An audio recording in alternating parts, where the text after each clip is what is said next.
Ти си тръгна тихо, без скандали, без крясъци. Само с едно пази се, което още ме боли.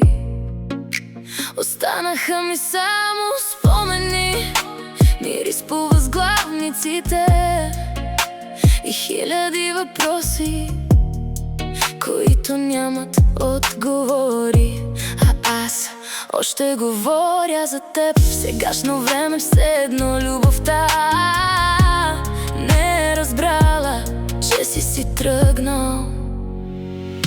Най-страшното не беше, че ме остави, а че след теб дълго не може да намеря себе си.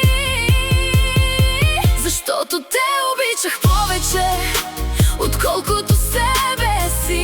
И това ме съсипа, давах ти части от душата си, докато не остана нищо.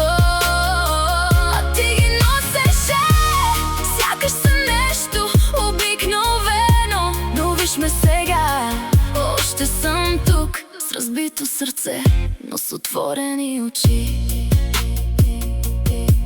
Имаше вечери, в които слушах гласа ти от стари записи, само за да чуя как някога съм звучала щастлива.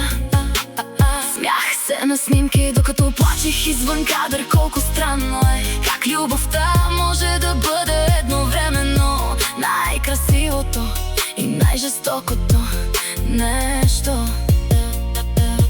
Но времето не лекува всичко, то просто учи сърцето да бие с болката вътре. И аз ще те преживея, не днес, може би не и утре, но един ден името ти няма да тежи като камък в гърдите ми. Един ден някой ще ме обича, без да ме кара да се чувствам недостатъчна. И тогава ще разбера, че това между нас не е било завинаги, а урок, който е трябвало да преживея.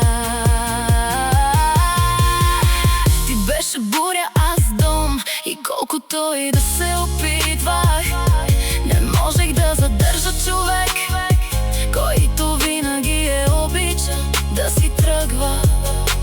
Все още боли, но вече не те чакам. И това е началото на моето спасение.